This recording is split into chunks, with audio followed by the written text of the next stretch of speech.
Hello दोस्तों, good morning. This is your educator Swatan Gupta and I welcome you all to एग्जामशाला।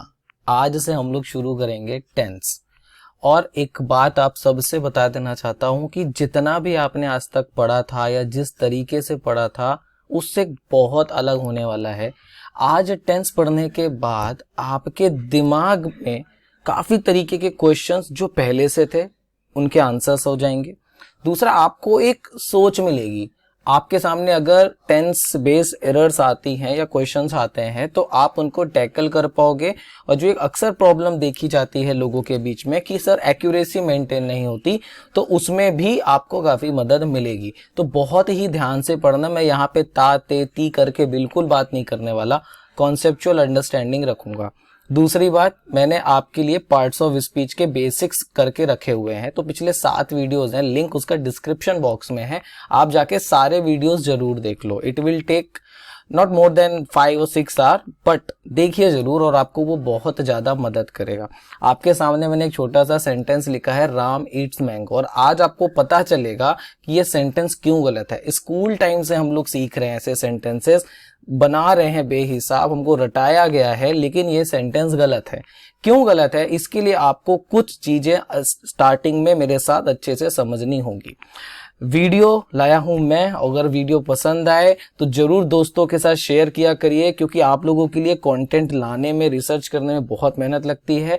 आपके views से बहुत ज्यादा मोटिवेशन मिलता है मुझे काम करने के लिए। तो जरूर शेयर करिए और लाइक जरूर कर दीजिए, क्योंकि आपके लाइक्स हमें ग्रो करने में मदद करते हैं। तो सबसे पहले तो मैं थोड़ा आपके कोर्स रिलेटेड बातें कर लेता हूं। तो देखिए, जब हम टेंस की बात करते हैं तो ये टेंस की अंडरस्टैंडिंग आपको कंडीशनल सेंटेंस समझने में मदद करते हैं। देखो, कई बार मैंने देखा है कि लोग सब्जेक्ट वर्ब एग्रीमेंट जैसा पहला चैप्टर पढ़ लेते हैं, ठीक है।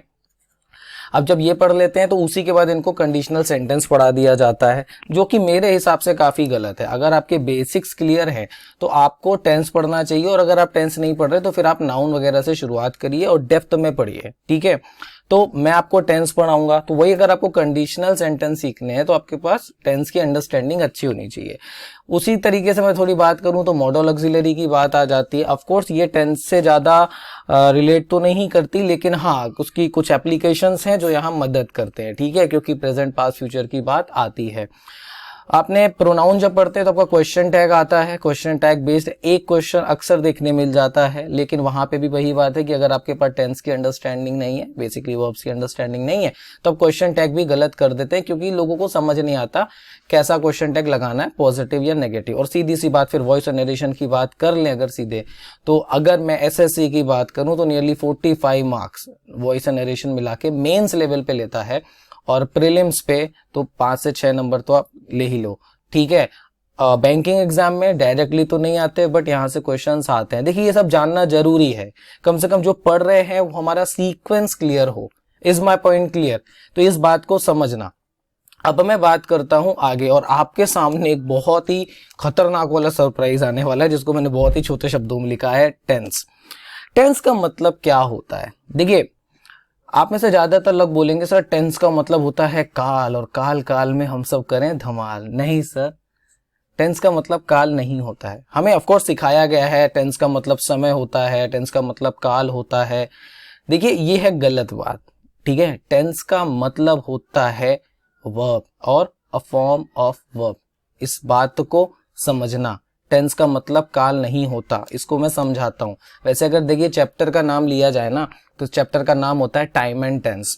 तो अगर भाई टेंस का मतलब भी काल है या समय है, तो टाइम का मतलब भी काल और समय होता है, तो क्या कोई ऐसा चैप्टर होगा कि जिसका नाम हो समय और काल, समय और समय?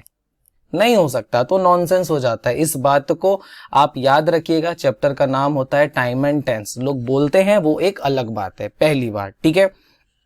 अब दूसरी बात समझाता हूं। जब मैंने टेंस की बात करी तो टाइम ऑफ एक्शन होता है, ठीक है, या मैं इसे फॉर्म ऑफ वर्ब भी बोल सकता हूं, ठीक है। याद रखिएगा, फॉर्म ऑफ वर्ब, इसलिए मैंने इसको यहाँ पे इसको निशान करके रखा हुआ है। तो जब मैंने एक्शन की बात करी तो एक्शन दिखाने के लिए आप क्या करोगे? वर्ब को लेोगे। और जब वर्ब की बात करते हैं तो हमने वर्ब वाले चैप्टर में verb first form, second form, third form, fourth form and fifth form की बात करी हुई थी, और वहां पे मैंने वर्ब की सारी फॉर्म्स आपको और भी बताई थी, such as transitive, intransitive verb, linking verb और जो भी चीजें थी आप पिछला वीडियो जाके देख सकते हैं, ठीक है। अब इसी में जब मैं टाइम की बात करता हूं तो ध्यान रखिएगा, टाइम की जब बात करते हैं तो टाइम 3 तरीके का होता है, ठीक है, बहुत अच्छे से समझना। पहली चीज होती है आपका प्रेजेंट, ठीक है। अब प्रेजेंट कैसा, प्रेजेंट का मतलब हो गया जो आप अभी एक्सपीरियंस कर रहे हैं। जैसे मैं पढ़ा रहा हूं, कुछ लोग वीडियोस देख रहे हैं, मैं पढ़ा रहा हूं, कुछ लोग चैटिंग कर रहे हैं, मैं पढ़ा रहा हूं, कुछ लोग वीडियो के अलावा दूसरे टैब में भी कुछ कर रहे हैं, मैं पढ़ा रहा हूं, कुछ लोग चाय खा पी रहे होंगे, कुछ खा रहे होंगे, तो ये उनका एक्सपीरियंस है, मतलब जो अभी चल रहा है, ठीक है। अब इसी से जब मैं रिवर्स में जाता हूं तो ये पास्ट हो जाता है, मतलब कोई काम जो आपने पास्ट में किया था, ठीक है, जैसे आप भूतकाल भी कहते हैं। प्रेजेंट के पहले जो काम आपने किया वो आपका पास्ट बन जाता है। तो जहां आपने अभी एक एक्सपीरियंसिंग की बात कर रहे थे, यहाँ पे एक्सपीरियंस्ड हो जाएगा, ठीक है। अच्छा, एक छोटी सी बात बताता हूं, कुछ लोगों को अटपटी लगेगी। देखिए, इंग्लिश ग्रामर में फ्यूचर नाम का कोई टेंस नहीं होता, क्योंकि किताबों में लिखा है, इसलिए मैं अभी आपको बता दे रहा हूं। या ऐसा बोला जाए कि यहां कोई वर्ब नहीं होती है, समझना इस बात को, थोड़ी सी समझाऊंगा, बाकी डिटेल में तो जब मैं फ्यूचर में आऊंगा तो आपको समझ में आएगी एक एक बात। आप लोग हिंदी से सीखते हैं, मैंने पिछले वीडियो में भी बात करी थी कि हम लोग अपनी मदर टंग में ट्रांसलेट करते ही करते हैं। खैर, मैंने बोला मैं तुमसे मिलूंगा। सर, मैं तुमसे मिलूंगा, क्या इस सेंटेंस से आपको श्योरिटी मिल रही है?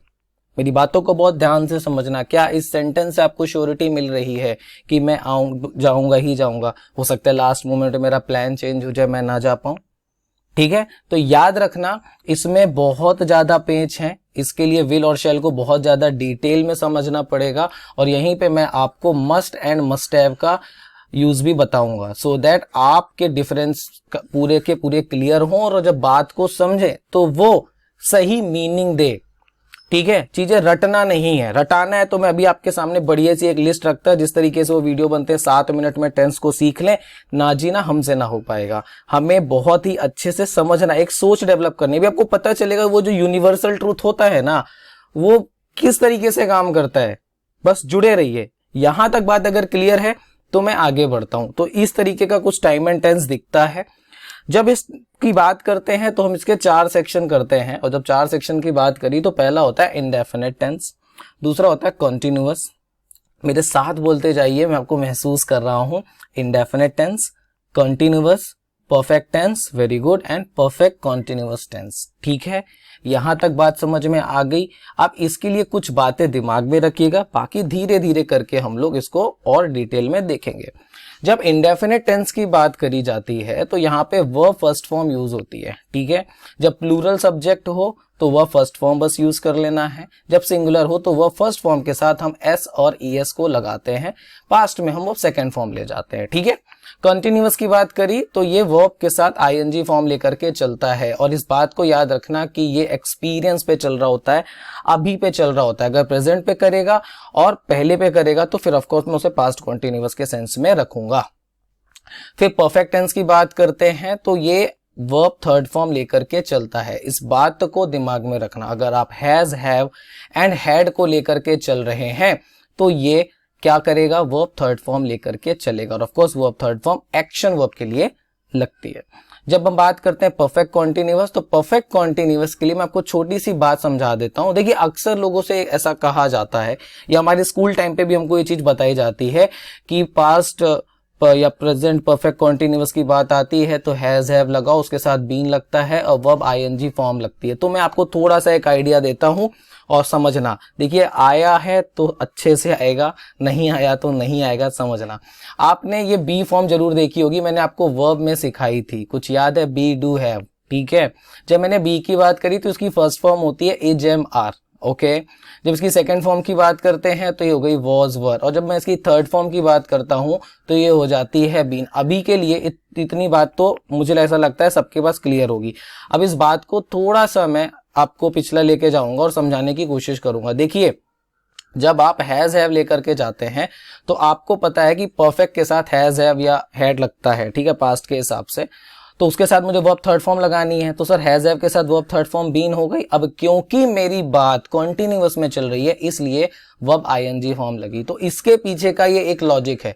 बाकी डिटेल में तो जब मैं परफेक्ट में आऊंगा तो मैं आपको पूरा बताऊंगा और उसको प्रेजेंट कॉन्टिन्यूअस से डिफरेंशिएशन कैसे करना है वो भी बात की जाएगी। यहां तक बात ध्यान में रखना, कोई रटने वाली बात नहीं है कि बीन के साथ आईएनजी फॉर्म लगती है। मैं आपको ऐसे सैकड़ों एग्जांपल दे सकता हूं जहां बीन तो लगाऊंगा लेकिन आईएनजी फॉर्म नहीं लगाऊंगा, ठीक है, और मैं उसको पैसिव में भी लेके नहीं जाऊंगा।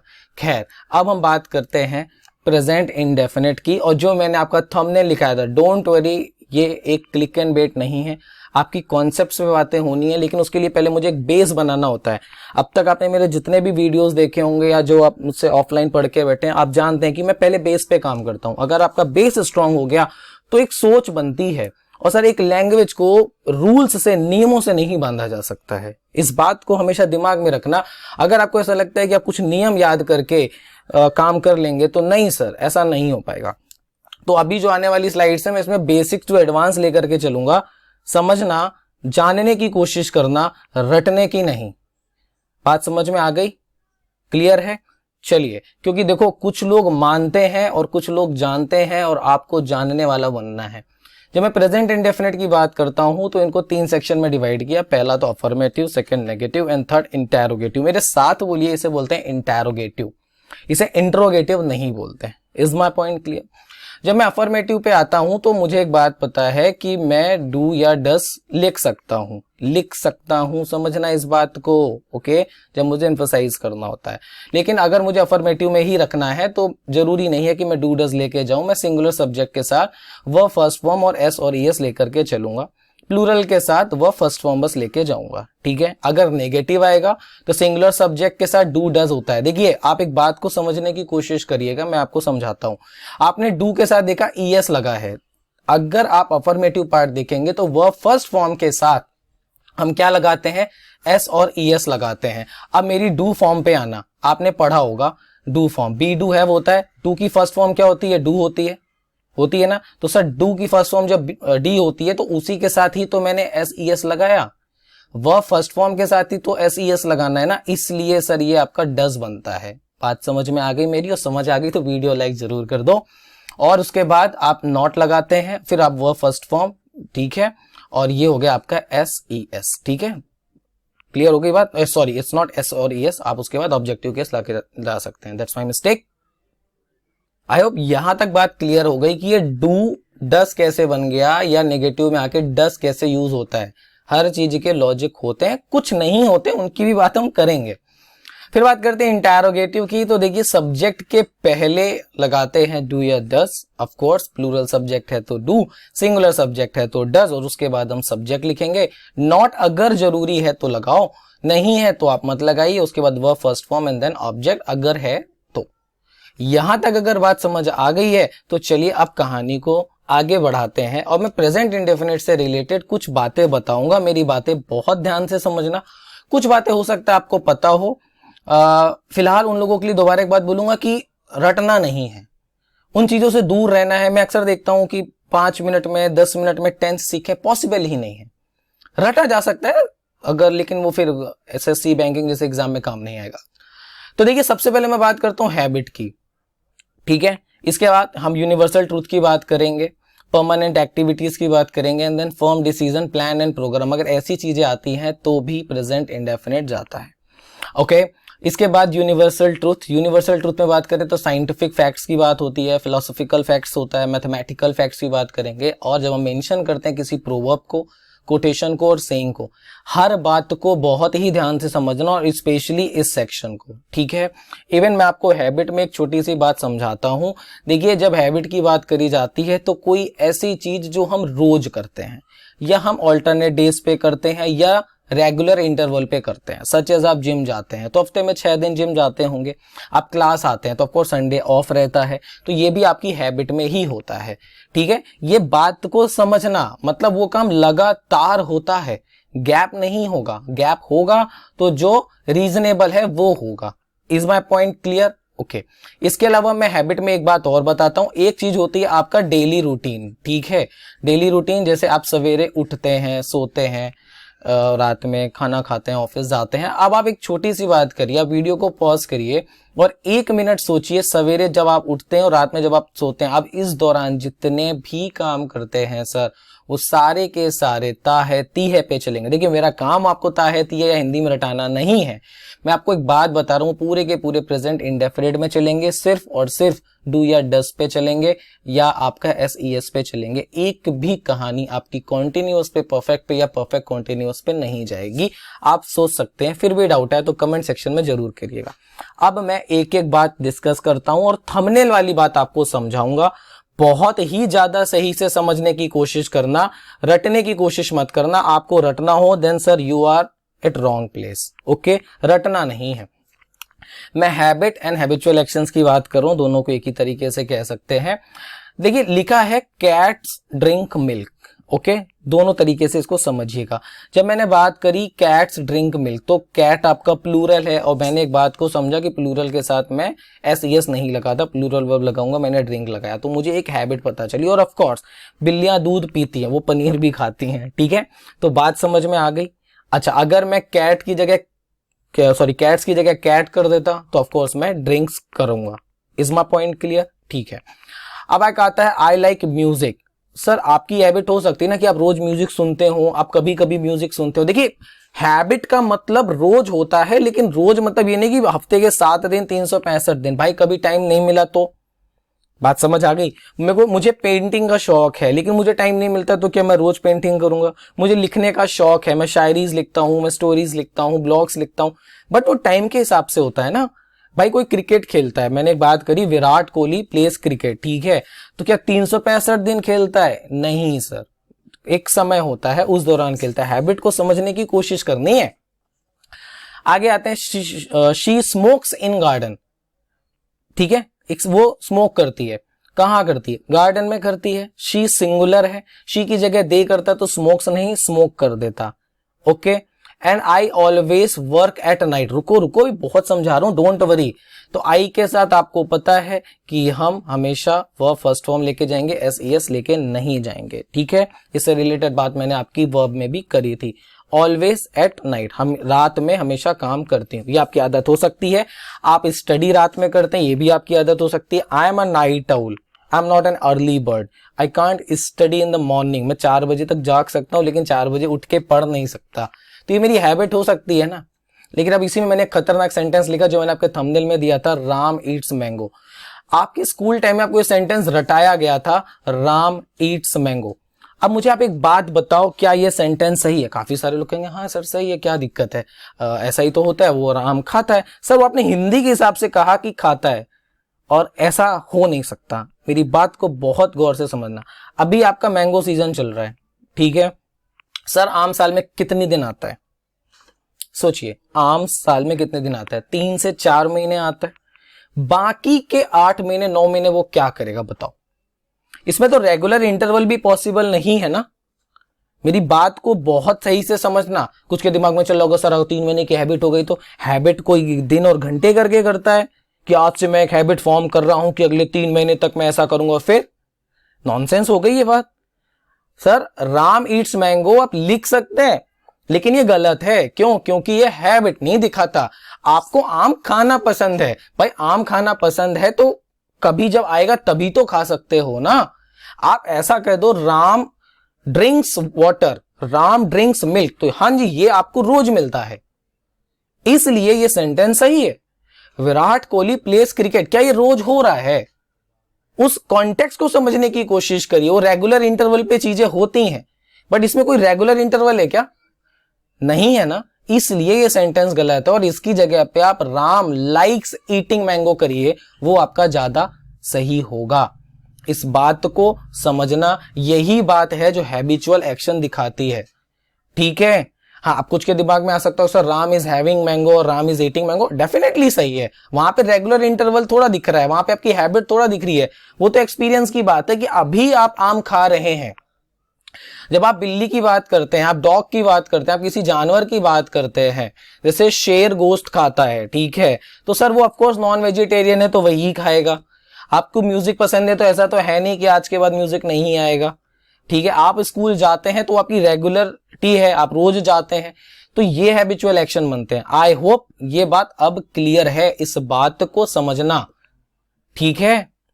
स्मोकिंग रोज हो सकती है, अगर कोई चीज आती ही नहीं है तो वो आपके रेगुलर इंटरवल पे हैबिट में कैसे आ जाएगी, सोचिएगा इस बात को। आगे आते हैं, आपके पास बहुत सारे एग्जांपल इसमें हो सकते हैं। जब इन्हीं हैबिट्स पे बात करते हैं तो हमारे सामने कुछ एडवर्ब्स आते हैं। ये एडवर्ब ऑफ टाइम या एडवर्ब ऑफ फ्रीक्वेंसी दिखाने का काम करते हैं। मैंने आपको एडवर्ब में सारी बातें समझाई थी, मैं फिर से कह रहा हूं, मैंने जो बेसिक्स बताए हैं वो इसीलिए बताए थे कि जब मैं टेंस को डिटेल में डिस्कस करूं तो आपके पास सारे चीजों के जवाब हो, कि मैं बोलूं ऑलवेज तो आपको पता हो कि हाँ मैंने एडवर्ब में पढ़ा था, इतना आइडिया है मेरे पास। ओके, सो जब मैंने फ्रीक्वेंसी की बात करी तो always, daily, generally, never, normally, rarely, seldom, occasionally, sometimes, often, usually, every week, every year, on Sunday, twice a year, ऐसे शब्द आते हैं। ठीक है, इनको थोड़ा सा मैं और समझाता हूं, मेरी बातों को थोड़ा सा समझने की कोशिश करना। आप डॉक्टर के पास जाते हैं, ठीक है, डॉक्टर अब कहते हैं कि रेगुलर चेकअप कराना चाहिए। सर रेगुलर चेकअप का मतलब 1 इन 6 मंथ होता है। हो सकता है आप ज्यादा बीमार हो तो डॉक्टर कहता हो हर हफ्ते मिलने आइए, आप थोड़े ठीक हो तो कह रहे हर महीने आइए। क्या आप रोज जाएंगे डॉक्टर से चेकअप कराने? Not possible, not possible. Doctor he bore हो जाएगा आपसे। हो सकता है कोई एक ऐसी सिचुएशन बने यार रोज ही डॉक्टर के पास जाना पड़ता है, तो सर अब बीमारी है, वो सिचुएशन आपकी बन गई तब है।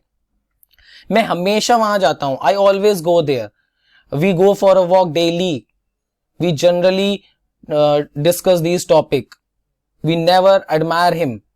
ऐसे छोटे छोटे से सेंटेंस है और इन सेंटेंसेस को सोचने की कोशिश करिए। ये आपकी फ्रीक्वेंसी या बारंबारता को दिखाने की कोशिश करता है, जिसे आप दोहराते हैं, मतलब वो 1 से 2 बार होता है।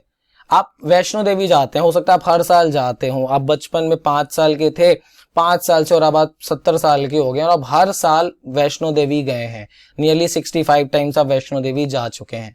तो सर वो 1 इन अ ईयर हो रहा है ना, समझ में आ रही है बात? तो वो भी तो आपकी एक हैबिट हुई कि नहीं मुझे जाना ही है, मुझे माता ने बुलाया है, चलो बुलावा आया है।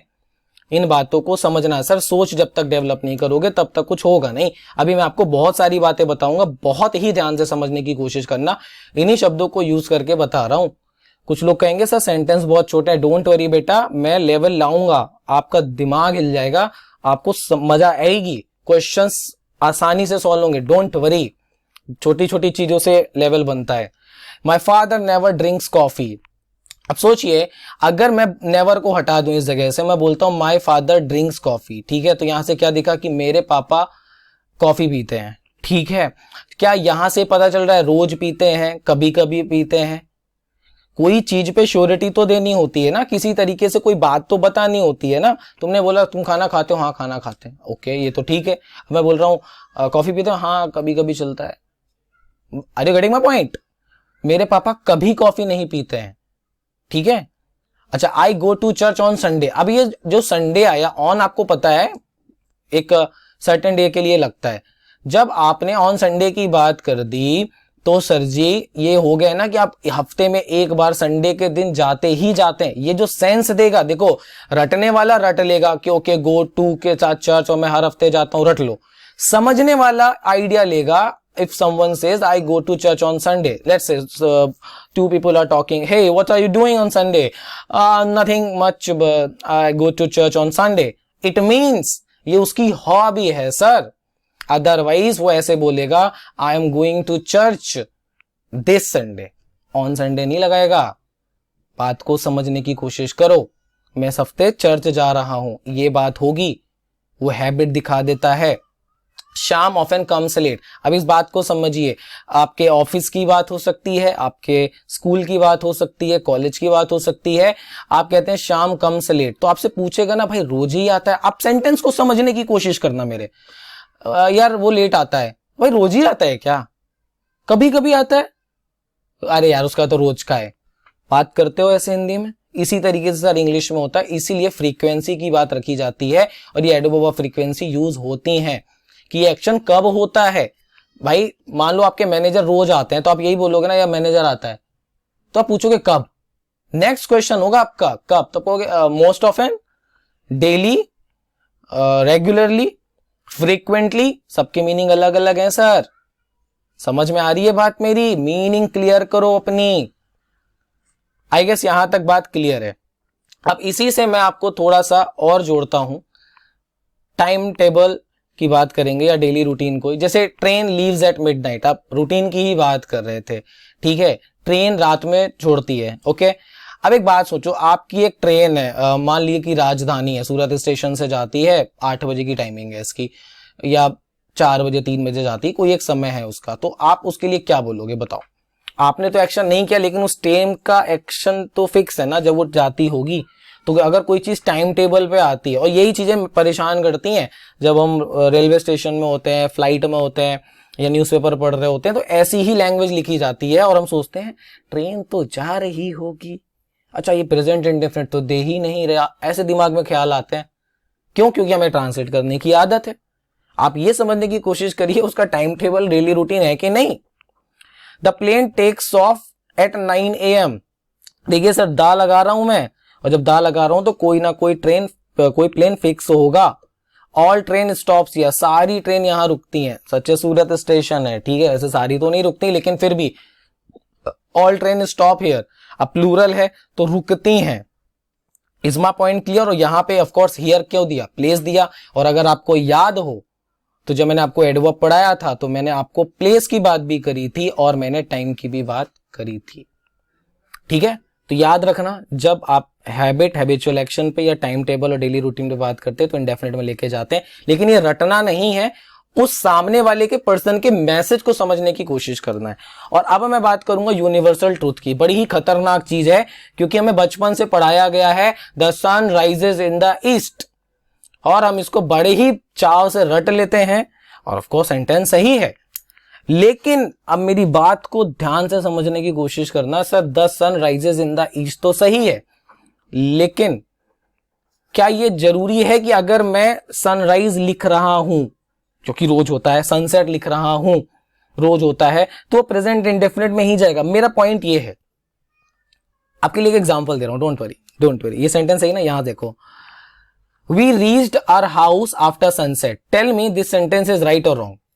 दिमाग से सोचना, tell me this sentence is right और रॉन्ग। अब ज्यादातर लोग क्या दिमाग लगाएंगे?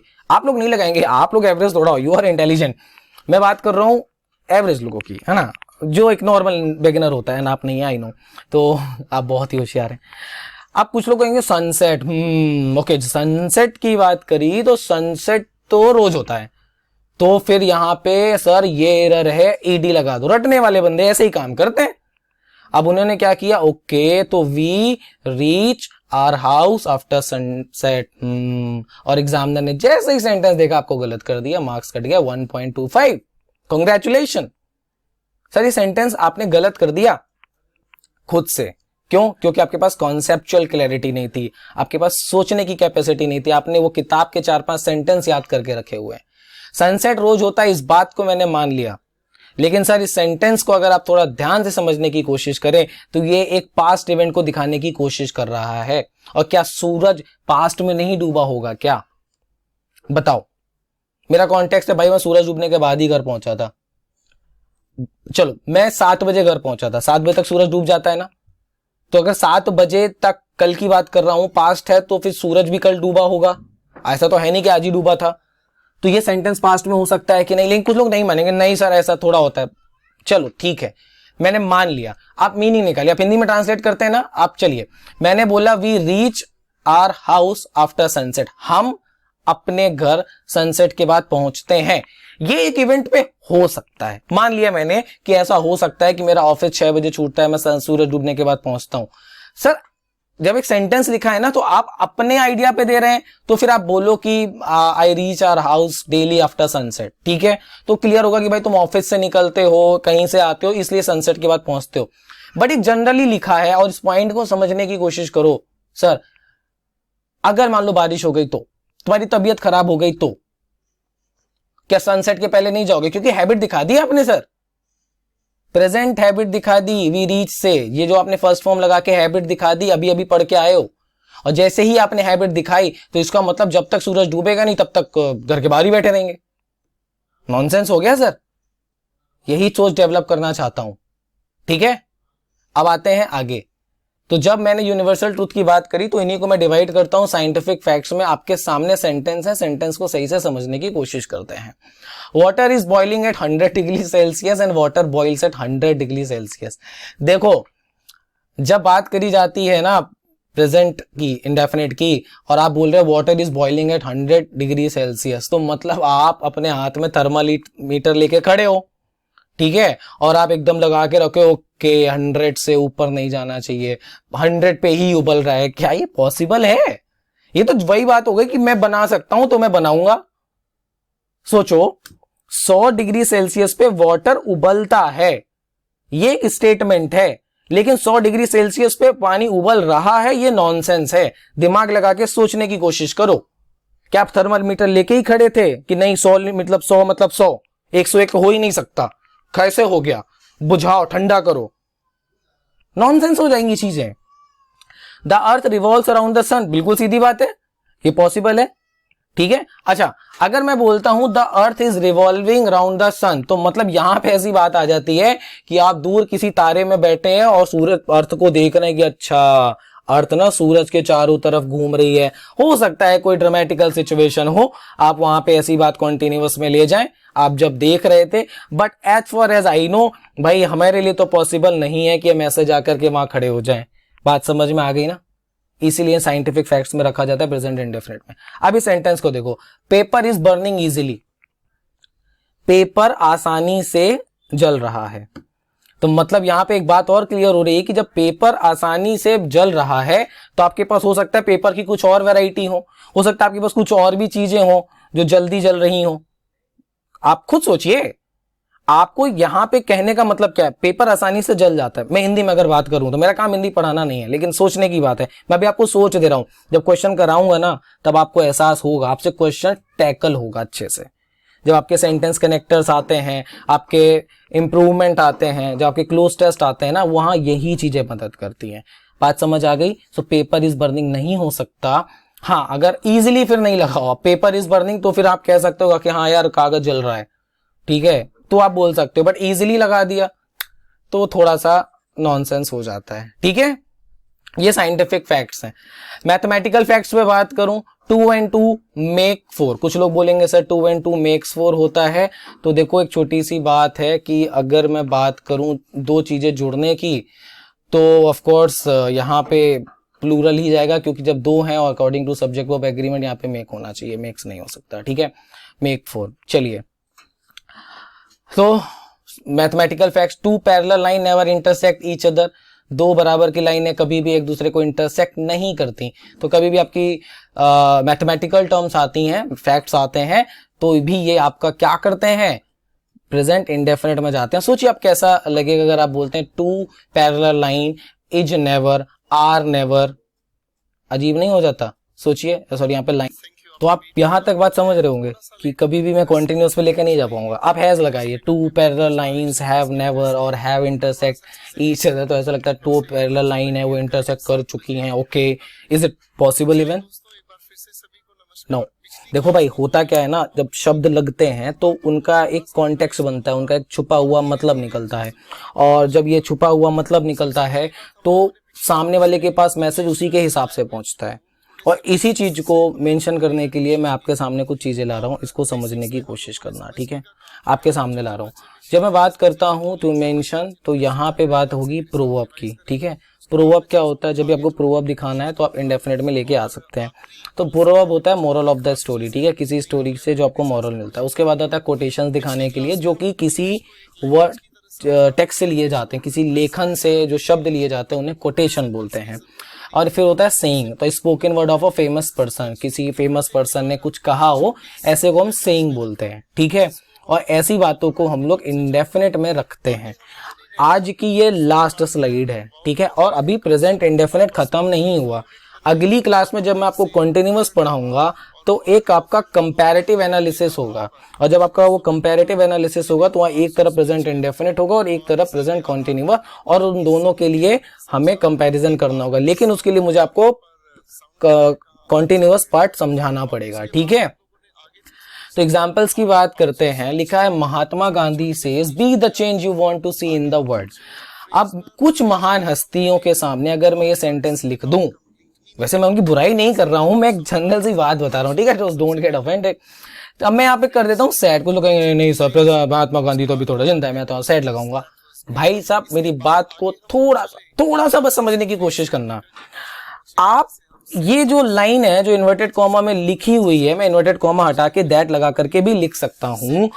आप कब बोलते हैं बताइए?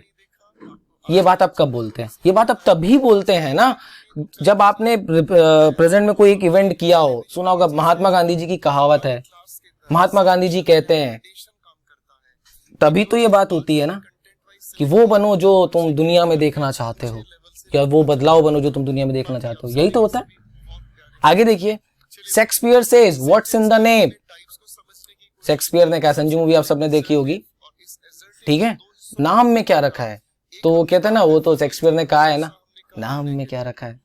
अब कहोगे नहीं सर वो शेक्सपियर ने कहा था, नाम में क्या रखा है। ठीक है भाई, आप सैड लगा दो, लेकिन फिर आपका कॉन्टेक्स्ट आएगा क्या?